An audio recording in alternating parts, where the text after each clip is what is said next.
Hi friends, welcome back learn with Nafisa YouTube ಚಾನೆಲ್ಗೆ. ನಾವು ಇಂದು ಅಧ್ಯಯನ ಮಾಡುತ್ತಿರುವ ಸಿದ್ಧಾಂತ ಕೋಸ್ ಥಿಯರಂ. ಕೋಸ್ ಥಿಯರಂ ಅನ್ನು ನಾವು ಸರಳವಾಗಿ ಅಧ್ಯಯನ ಮಾಡೋಣ. ಕೋಸ್ ಸಿದ್ಧಾಂತದ ಪ್ರವರ್ತಕ ಅಥವಾ ಕೋಸ್ ಸಿದ್ಧಾಂತವನ್ನು ಪ್ರತಿಪಾದಿಸಿದವರು ರೊನಾಲ್ಡ್ ಎಚ್ ಕೋಸ್ ಅವರು ಬ್ರಿಟಿಷ್ ಆರ್ಥಿಕ ತಜ್ಞರಾಗಿದ್ದರು. ಅವರ ಪ್ರಸಿದ್ಧ ಲೇಖನ the problem of social cost, ವೆಚ್ಚದ ಸಾಮಾಜಿಕ ಸಮಸ್ಯೆ ಎಂಬ ಲೇಖನವನ್ನು 1960ರಲ್ಲಿ ಈ ಸಿದ್ಧಾಂತವನ್ನು ಪ್ರತಿಪಾದಿಸಿದರು. ನಂತರ ಅವರ ಕೆಲಸಕ್ಕಾಗಿ, ಅವರ ಒಂದು ಪರಿಶ್ರಮಕ್ಕಾಗಿ ಅವರಿಗೆ 1991ರಲ್ಲಿ ನೊಬೆಲ್ ಪ್ರಶಸ್ತಿ ಲಭಿಸಿತು. ನಂತರ ಕೋಸ್ ಸಿದ್ಧಾಂತದ ಮೂಲ ಭಾವನೆ. ಕೋಸ್ ಸಿದ್ಧಾಂತದ ಪ್ರಕಾರ ಕೋಸ್ ಸಿದ್ಧಾಂತವು ಏನನ್ನು ಹೇಳುತ್ತದೆ ಎಂದರೆ, ಬಾಹ್ಯ ಪರಿಣಾಮಗಳು ಇದ್ದರೂ ಆಸ್ತಿ ಹಕ್ಕುಗಳು ಸ್ಪಷ್ಟವಾಗಿ ನಿರ್ಧರಿಸಲ್ಪಟ್ಟಿದ್ದರೆ ಮತ್ತು ವ್ಯವಹಾರ ವೆಚ್ಚಗಳು ಶೂನ್ಯವಾಗಿದ್ದರೆ ಮಾರುಕಟ್ಟೆಯಲ್ಲಿರುವ ಪಕ್ಷಗಳು ಪರಸ್ಪರ ಸಮಾಲೋಚನೆ ಮೂಲಕ ಸಾಮಾಜಿಕವಾಗಿ ಅತ್ಯುತ್ತಮ ಪರಿಹಾರಕ್ಕೆ ಬರಬಹುದು. ಇಲ್ಲಿ ಬಾಹ್ಯ ಪರಿಣಾಮಗಳು ಅಂತಂದ್ರೆ ಒಬ್ಬ ವ್ಯಕ್ತಿಯ ಕೆಲಸದಿಂದ ಮತ್ತೊಬ್ಬ ವ್ಯಕ್ತಿಗೆ ಆಗುವ ಹಾನಿ ಮತ್ತು ಲಾಭಗಳನ್ನು ಒಂದು ಒಪ್ಪಂದದ ಮೂಲಕ ಅಥವಾ ಒಂದು ಮಾತುಕತೆಯ ಮೂಲಕ ಪರಿಹಾರವನ್ನು ತೆಗೆದುಕೊಳ್ಳುವುದು ಇಲ್ಲಿ ಬಾಹ್ಯ ಪರಿಣಾಮಗಳು ಅಂತ ಕರೀತಾರೆ. ಆಸ್ತಿ ಹಕ್ಕುಗಳು ಸ್ಪಷ್ಟವಾಗಿ ನಿರ್ಧರಿಸಲ್ಪಟ್ಟಿದ್ದರೆ ಅಂತಂದ್ರೆ ಯಾರ ಒಂದು ಹಾನಿಗೆ ಒಳಗಾಗಿದ್ದಲ್ಲ, ಅವ್ರು ಯಾರದ ಹಕ್ಕು ಇದೆ ಎಂಬುದನ್ನು ಸ್ಪಷ್ಟವಾಗಿ ನಿರ್ಧರಿಸಲ್ಪಟ್ಟಿದ್ದಾರೆ ಮತ್ತು ವ್ಯವಹಾರ ವೆಚ್ಚಗಳು ಶೂನ್ಯವಾಗಿದ್ದರೆ ಅಂತಂದ್ರೆ ಒಂದು ಸಮಸ್ಯೆ ಅಥವಾ ಒಂದು ಸಮಸ್ಯೆ ಇದ್ದರೆ ಆ ಸಮಸ್ಯೆಯ ಪರಿಹರಿಸಲು ಮಾಡುವ ವ್ಯವಹಾರ ಬಗ್ಗೆ ಮಾತನಾಡುವ ಅಥವಾ ಸಮಾಲೋಚನೆ ಮಾಡುವ ವೆಚ್ಚಗಳು ಏನಾಗಿರ್ಬೇಕು, ಶೂನ್ಯವಾಗಿದ್ದರೆ ಮಾರುಕಟ್ಟೆಯಲ್ಲಿ ಆ ಪಕ್ಷಗಳು ಎರಡು ಪರಸ್ಪರ ಮಾತನಾಡಿ ಸಮಾಲೋಚನೆ ನಡೆಸಿ ಒಂದು ಸಾಮಾಜಿಕವಾಗಿ ಆ ಒಂದು ಸಮಸ್ಯೆಗೆ ಅಥವಾ ಆ ಒಂದು ವ್ಯವಹಾರಕ್ಕೆ ಉತ್ತಮವಾದ ಒಂದು ಪರಿಹಾರವನ್ನು ತೆಗೆದುಕೊಳ್ಳುವುದೇ ಇಲ್ಲಿ ಕೋಸ್ ಸಿದ್ಧಾಂತವಾಗಿದೆ ಎಂಬುದನ್ನು ಹೇಳಲಾಗ್ತದ. ನೆಕ್ಸ್ಟ್ ಈ ಕೋಸ್ ಸಿದ್ಧಾಂತವನ್ನು ಇನ್ನಷ್ಟು ಸರಳವಾಗಿ ಹೇಳುವುದಾದರೆ, ಒಂದು ವ್ಯವಹಾರವನ್ನು ಅಥವಾ ಒಂದು ಸಮಸ್ಯೆಗೆ ಸರ್ಕಾರದ ಸಹಾಯವಿಲ್ಲದೆ ಅಥವಾ ಸರ್ಕಾರದ ಮಧ್ಯಸ್ಥಿಕೆ ಇಲ್ಲದೆ ಆ ಜನರು ಪರಸ್ಪರ ಮಾತನಾಡಿ ಸಮಾಲೋಚನೆಯನ್ನು ಮಾಡಿಕೊಂಡು ಆ ಒಂದು ಸಮಸ್ಯೆಗೆ ಪರಿಹಾರವನ್ನು ತೆಗೆದುಕೊಳ್ಳುವುದೇ ಇಲ್ಲಿ ಕೋಸ್ ಸಿದ್ಧಾಂತವಾಗಿದೆ ಎಂಬುದನ್ನು ಹೇಳುತ್ತದೆ. ನಂತರ ಕೋಸ್ ಸಿದ್ಧಾಂತವನ್ನು ಒಂದು ಉದಾಹರಣೆಯ ಮೂಲಕ ನೋಡೋಣ. ಒಬ್ಬ ರೈತನ ಹೊಲದ ಪಕ್ಕದಲ್ಲೇ ಒಂದು ಕಾರ್ಖಾನೆ ಇದೆ. ಕಾರ್ಖಾನೆ ಹೊಗೆ ಬಿಟ್ಟು ರೈತನ ಬೆಳೆ ಹಾಳು ಮಾಡುತ್ತದೆ. ಇದು ಬಾಹ್ಯ ಪರಿಣಾಮ. ಈ ಸಂದರ್ಭದಲ್ಲಿ ರೈತನಿಗೆ ಶುದ್ಧ ವಾಯು ಬಳಸುವ ಹಕ್ಕು ಇದೆ, ಕಾರ್ಖಾನೆಗೆ ಉತ್ಪಾದನೆ ಮಾಡುವ ಹಕ್ಕು ಇದೆ. ಅವರು ಪರಸ್ಪರ ಮಾತುಕತೆ ನಡೆಸಿ ಕಾರ್ಖಾನೆ ರೈತನಿಗೆ ಪರಿಹಾರ ಹಣ ನೀಡಬಹುದು ಅಥವಾ ಹೊಸ ತಂತ್ರಜ್ಞಾನ ಅಳವಡಿಸಬಹುದು. ಈ ರೀತಿಯಾಗಿ ಮಧ್ಯಸ್ಥಿಕೆ ಇಲ್ಲದೆ ಸಮಸ್ಯೆ ಪರಿಹಾರವಾಗಬಹುದು. ಇದು ಕೋಸ್ ಸಿದ್ಧಾಂತದ ತತ್ವವಾಗಿದೆ. ಅಂದರೆ ಒಂದು ಉದಾಹರಣೆ ಏನ್ ಹೇಳ್ತದ ಅಂತಂದ್ರ, ಒಂದು ಕಾರ್ಖಾನೆಯ ಪಕ್ಕದಲ್ಲೇ ಒಂದು ರೈತನ ಹೊಲ ಇದೆ. ಆ ಹೊಲದ ಬೆಳೆಗಳ ಮೇಲೆ ಕಾರ್ಖಾನೆ ಬಿಡುವ ಹೊಗೆಯಿಂದ ಆ ಬೆಳೆಗಳು ನಾಶವಾಗುತ್ತಿದೆ.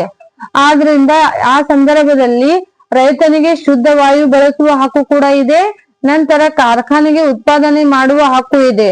ಈ ಇಬ್ಬರು ಪರಸ್ಪರ ಮಾತುಕತೆ ಮಾಡಿ ಅಥವಾ ಪರಸ್ಪರ ಸಮಾಲೋಚನೆ ನಡೆಸಿ ಒಂದು ಕಾರ್ಖಾನೆಯ ಮಾಲೀಕ ರೈತನಿಗೆ ಪರಿಹಾರ ಹಣ ನೀಡುವ ಮುಖಾಂತರ ಆ ಒಂದು ಸಮಸ್ಯೆಗೆ ಪರಿಹಾರವನ್ನು ತೆಗೆದುಕೊಳ್ಳಬಹುದು. ಅಥವಾ ಆ ಒಂದು ಕಾರ್ಖಾನೆಯ ಹೊಗೆ ಬೇರೆ ಕಡೆ ಹೋಗುವಂತೆ ಅಥವಾ ಆ ಬೆಳೆ ಮೇಲೆ ಹೋಗಲಾರದಂತೆ ಒಂದು ತಂತ್ರಜ್ಞಾನವನ್ನು ಅಳವಡಿಸಿಕೊಳ್ಳುವುದರ ಮುಖಾಂತರ ಆ ಸಮಸ್ಯೆಗೆ ಸರ್ಕಾರದ ಒಂದು ಮಧ್ಯಸ್ಥಿಕೆ ಇಲ್ಲದೆ, ಸರ್ಕಾರದ ಒಂದು ಸಹಾಯವಿಲ್ಲದೆ ಪರಸ್ಪರ ಮಾತನಾಡಿ ಆ ಒಂದು ಸಮಸ್ಯೆಗೆ ಪರಿಹಾರವನ್ನು ತೆಗೆದುಕೊಳ್ಳುವುದೇ ಇಲ್ಲಿ ಕೋರ್ಸ್ ಸಿದ್ಧಾಂತವಾಗಿದೆ ಅಂತ ತಿಳಿಸಲಾಗ್ತದೆ.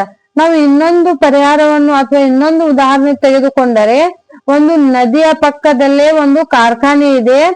ಆ ಕಾರ್ಖಾನೆ ನದಿ ಪಕ್ಕದಲ್ಲಿ ಇರುವುದರಿಂದ ಮೀನುಗಾರರು ಕೂಡ ಆ ನದಿಯ ಪಕ್ಕದಲ್ಲೇ ಇರುತ್ತಾರೆ.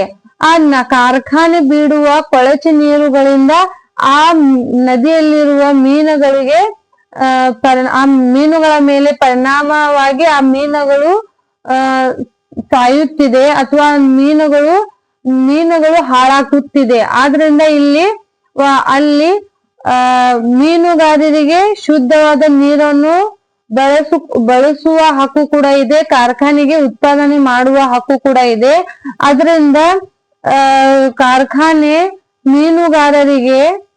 ಮೀನುಗಾರರಿಗೆ ಒಂದು ಪರಿಹಾರ ಹಣ ನೀಡುವ ಮುಖಾಂತರ ಆ ಸಮಸ್ಯೆಯನ್ನು ಸರ್ಕಾರದ ಸಹಾಯವಿಲ್ಲದೆ ಪರಿಹಾರವನ್ನು ತೆಗೆದುಕೊಳ್ಳುವುದೇ ಇಲ್ಲಿ ಏನಾಗಿದೆ, ಕೋರ್ಸ್ ಸಿದ್ಧಾಂತವಾಗಿದೆ ಅನ್ನೋದನ್ನ ಹೇಳಬಹುದು. ನಂತರ ಕೋರ್ಸ್ ಸಿದ್ಧಾಂತದ ಪ್ರಮುಖ ಅಂಶಗಳು. ಕೋರ್ಸ್ ಸಿದ್ಧಾಂತ ಯಾವ್ಯಾವ ಒಂದು ಅಂಶಗಳನ್ನು ಒಳಗೊಂಡಿದೆ ಅಂದರೆ, ಫಸ್ಟ್ ಆಸ್ತಿ ಹಕ್ಕುಗಳು ಸ್ಪಷ್ಟವಾಗಿರಬೇಕು. ಆಸ್ತಿ ಹಕ್ಕುಗಳು ಸ್ಪಷ್ಟವಾಗಿರಬೇಕಂದ್ರೆ ಯಾವ ವ್ಯಕ್ತಿ ಆ ಒಂದು ಹಕ್ಕುಗಳನ್ನು ಒಳಗೊಂಡಿದೆ ಎಂಬುದನ್ನು ಸ್ಪಷ್ಟವಾಗಿ ಪ್ರಸ್ತುತಪಡಿಸಬೇಕು. ನಂತರ ವ್ಯವಹಾರದ ವೆಚ್ಚ ಶೂನ್ಯವಾಗಿರಬೇಕು.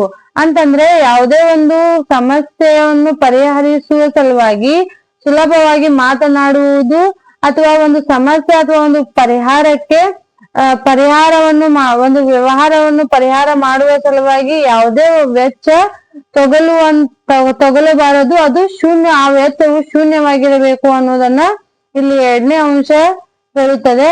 ನೆಕ್ಸ್ಟ್ ಥರ್ಡ್ ಪಕ್ಷಗಳು ಪರಸ್ಪರ ಸಮಾಲೋಚನೆ ಮಾಡಬಹುದು. ಈ ಸಿದ್ಧಾಂತದಲ್ಲಿ ಪಕ್ಷಗಳು ಅಥವಾ ಜನರು ಪರಸ್ಪರ ಮಾತನಾಡಬಹುದು ಅಥವಾ ಸಮಾಲೋಚನೆಯನ್ನು ಮಾಡಿ ಒಂದು ಸಮಸ್ಯೆಯನ್ನು ಪರಿಹರಿಸಿಕೊಳ್ಳಬಹುದು ಎಂಬುದನ್ನು ತಿಳಿಸುತ್ತದೆ. ನೆಕ್ಸ್ಟ್ ನಾಲ್ಕನೇ ಅಂಶ, ಸರ್ಕಾರದ ಮಧ್ಯಸ್ಥಿಕೆ ಅಗತ್ಯವಿಲ್ಲ. ಈ ಒಂದು ಸಿದ್ಧಾಂತದಲ್ಲಿ ಕೋರ್ಸ್ ಸಿದ್ಧಾಂತದಲ್ಲಿ ಒಂದು ಸಮಸ್ಯೆ ಅಥವಾ ಒಂದು ವ್ಯವಹಾರವನ್ನು ಪರಿಹರಿಸಿಕೊಳ್ಳುವಲ್ಲಿ ಸರ್ಕಾರದ ಸಹಾಯ ಅಥವಾ ಮಧ್ಯಸ್ಥಿಕೆ ಅಗತ್ಯವಿಲ್ಲ. ಜನರು ತಮ್ಮ ಒಂದು ಸಮಸ್ಯೆಯನ್ನು ಪರಸ್ಪರ ಮಾತನಾಡಿ ತಾನೇ ಆ ಸಮಸ್ಯೆಯನ್ನು ಪರಿಹರಿಸಿಕೊಳ್ಳಬಹುದು ಅನ್ನೋದನ್ನ ಇಲ್ಲಿ ನಾಲ್ಕನೇ ಅಂಶ ತಿಳಿಸುತ್ತದೆ. ನೆಕ್ಸ್ಟ್ ಐದನೇದು, ಫಲಿತಾಂಶವಾಗಿ ಆರ್ಥಿಕವಾಗಿ ಪರಿಣಾಮಕಾರಿಯಾಗಿರುತ್ತದೆ. ಈ ಒಂದು ಕೋರ್ಸ್ ಸಿದ್ಧಾಂತದ ಫಲಿತಾಂಶ ಏನಾಗಿರ್ತದೆ ಅಂತಂದ್ರೆ ಆರ್ಥಿಕವಾಗಿ ಬಹಳಷ್ಟು ಪರಿಣಾಮಕಾರಿಯಾಗಿರುತ್ತದೆ ಎಂಬುದನ್ನು ತಿಳಿಸುತ್ತದೆ. ನಂತರ ಕೋರ್ಸ್ ಸಿದ್ಧಾಂತದ ಟೀಕೆಗಳು. ಕೋರ್ಸ್ ಸಿದ್ಧಾಂತವು ಹಲವಾರು ಟೀಕೆಗಳಿಗೆ ಗುರಿಯಾಗಿದೆ. ಅದರಲ್ಲಿ ಮೊದಲನೇದು, ವಾಸ್ತವದಲ್ಲಿ ವ್ಯವಹಾರ ವೆಚ್ಚ ಶೂನ್ಯವಾಗುವುದಿಲ್ಲ. ಸಮಯ, ಹಣ, ಕಾನೂನು ವ್ಯಯ ಇತ್ಯಾದಿಗಳು ಉಂಟಾಗುತ್ತದೆ. ಇಲ್ಲಿ ನೋಡ್ರಿ, ವಾಸ್ತವದಲ್ಲಿ ವ್ಯವಹಾರ ವೆಚ್ಚವು ಶೂನ್ಯವಾಗಬೇಕು ಅಂತ ಇಲ್ಲಿ ಕೋರ್ಸ್ ಸಿದ್ಧಾಂತ ಹೇಳ್ತದ. ಆದರೆ ಇದು ವಾಸ್ತವದಲ್ಲಿ ಒಂದು ನಿಜ ಜೀವನದಲ್ಲಿ ವ್ಯವಹಾರ ವೆಚ್ಚಗಳು ಶೂನ್ಯವಾಗುವುದಿಲ್ಲ. ಯಾಕಂದರೆ ಅದು ವೆಚ್ಚವು ವಾಸ್ತವ ಜೀವನದಲ್ಲಿ ವ್ಯವಹಾರಗಳಿಗೆ ವೆಚ್ಚ ತಗುಲುತ್ತದೆ. ಯಾವ ರೀತಿ ಅಂದ್ರೆ ಸಮಯದ ಮೇಲೆ ಕೂಡ ಹಣ ಮತ್ತು ಕಾನೂನು ವ್ಯಯವಾಗುತ್ತದೆ. ಅಂದ್ರೆ ಸಮಯದ ಮೇಲೆ ಯಾವ ರೀತಿ ಅಂತಂದ್ರ, ನಾವು ಒಂದು ನ್ಯಾಯವನ್ನು ಪಡೆಯಬೇಕಾದ್ರ ನಾವು ಏನ್ ಮಾಡ್ತೀವಿ, ಆ ನ್ಯಾಯವನ್ನು ಕೋರ್ಟಿಗೆ ಹಾಕ್ತೀವಿ. ಆ ನ್ಯಾಯ ನಮಗೆ ಒಂದೇ ದಿನದಲ್ಲಿ ಸಿಗುವುದಿಲ್ಲ. ಆ ನ್ಯಾಯ ಸಿಗ್ಬೇಕಾದ್ರ ಆ ನ್ಯಾಯಾಲಯದಲ್ಲಿ ದೀರ್ಘವಾದ ಸಮಯ ತೆಗೆದುಕೊಳ್ಳುತ್ತದೆ.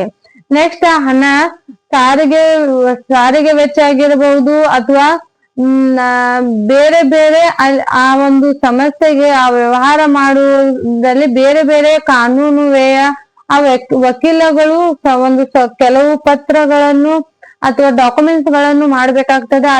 ಅದಕ್ಕೆ ತಗುಲುವ ವೆಚ್ಚಗಳು ಕೂಡ ಆಗಿರ್ಬಹುದು. ಇಲ್ಲಿ ಒಂದು ವ್ಯವಹಾರದ ವೆಚ್ಚ ಶೂನ್ಯವಾಗಿರುವುದಿಲ್ಲ. ಹಲವಾರು ರೀತಿ ವಾಸ್ತವದಲ್ಲಿ ಅಂತಂದ್ರ ನಿಜ ಜೀವನದಲ್ಲಿ ವ್ಯವಹಾರಕ್ಕೆ ಸಮಯ ಮತ್ತು ಹಣ, ಕಾನೂನು ಮುಂತಾದಕ್ಕೆ ಇಲ್ಲಿ ಏನಾಗ್ತೈತಿ, ವೆಚ್ಚ ತಗುಲುತ್ತದೆ ಎಂಬುದನ್ನು ನಾವು ಇಲ್ಲಿ ಒಂದು ಟೀಕೆ ಆಗಿದೆ. ನೆಕ್ಸ್ಟ್ ಎರಡನೇದು, ಆಸ್ತಿ ಹಕ್ಕುಗಳು ಸ್ಪಷ್ಟವಾಗಿ ನಿರ್ಧರಿಸಲ್ಪಟ್ಟಿದ್ದಲ್ಲ ಸಂದರ್ಭಗಳು ಬಹಳ ಕಡಿಮೆ. ಕೋರ್ಸ್ ಸಿದ್ಧಾಂತ ಏನ್ ಹೇಳ್ತದ ಅಂತಂದ್ರೆ ಆಸ್ತಿ ಹಕ್ಕುಗಳು ಸ್ಪಷ್ಟವಾಗಿ ನಿರ್ಧರಿಸಬೇಕು ಅಂತ ಹೇಳ್ತದ.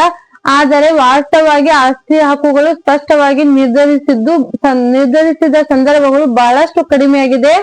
ಏಕೆಂದರೆ ಆ ಒಂದು ನಿಜವಾದ ಅಥವಾ ನೈತಿಕವಾದದ್ದು ಇಲ್ಲಿ ಬಹಳಷ್ಟು ಕಡಿಮೆ ಇರುವುದರಿಂದ ಆಸ್ತಿ ಹಕ್ಕುಗಳು ಸ್ಪಷ್ಟವಾಗಿ ನಿರ್ಧರಿಸಿರುವುದಿಲ್ಲ. ಬಹಳಷ್ಟು ಸಂದರ್ಭಗಳು ಕಡಿಮೆ ಇರುತ್ತದೆ ಅನ್ನೋದನ್ನ ಇಲ್ಲಿ ಮತ್ತೊಂದು ಟೀಕೆಯಾಗಿದೆ.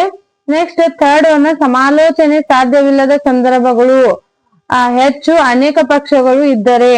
ಅಂದ್ರೆ ಈ ಸಿದ್ಧಾಂತ ಏನ್ ಹೇಳ್ತದೆ ಅಂದ್ರೆ, ಪರಸ್ಪರ ಮಾತನಾಡಿ ಸಮಾಲೋಚನೆ ಮಾಡಿ ಈ ಒಂದು ಸಮಸ್ಯೆಯನ್ನು ಪರಿಹಾರವನ್ನು ತೆಗೆದುಕೊಳ್ಳಬೇಕಂತ ಹೇಳ್ತದ. ಈ ಒಂದು ಸಮಾಲೋಚನೆ ಸಾಧ್ಯವಿಲ್ಲ, ಏಕೆಂದರೆ ಅನೇಕ ಪಕ್ಷಗಳು ಇರ್ತದೆ, ಬಹಳಷ್ಟು ಜನರು ಇರುವುದರಿಂದ ಪರಸ್ಪರ ಮಾತನಾಡಲು ಸಾಧ್ಯವಾಗುವುದಿಲ್ಲ.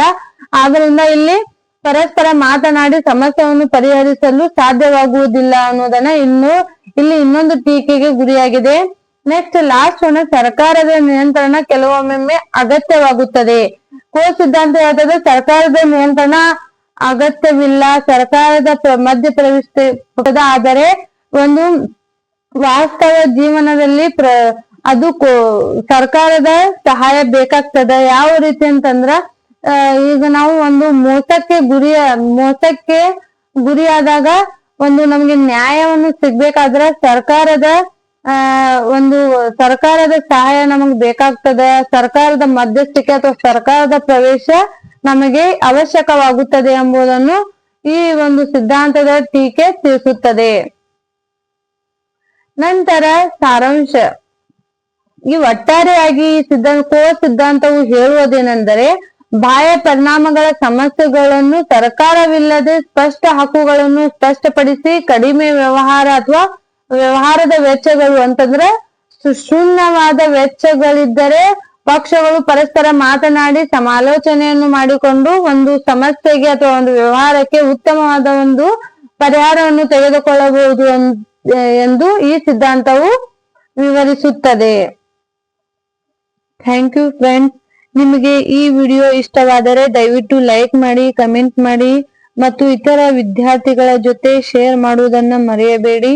ಹೊಸ ಪಾಠಗಳು ಮತ್ತು ಹೊಸ ವಿಷಯಗಳ ಅಪ್ಡೇಟ್ಗಳನ್ನು ಪಡೆಯಲು ನಮ್ಮ ಚಾನೆಲ್ಗೆ ಸಬ್ಸ್ಕ್ರೈಬ್ ಮಾಡಿ. ಮುಂದಿನ ಪಾಠದಲ್ಲಿ ಹೊಸ ವಿಷಯದೊಂದಿಗೆ ಮತ್ತೆ ಭೇಟಿಯಾಗೋಣ. ಅಲ್ಲಿಯವರೆಗೆ ಕಲಿಯಿರಿ, ತಯಾರಿ ಮುಂದುವರಿಸಿ, ಯಶಸ್ಸು ನಿಮ್ಮದೇ ಆಗಲಿ. ಧನ್ಯವಾದಗಳು.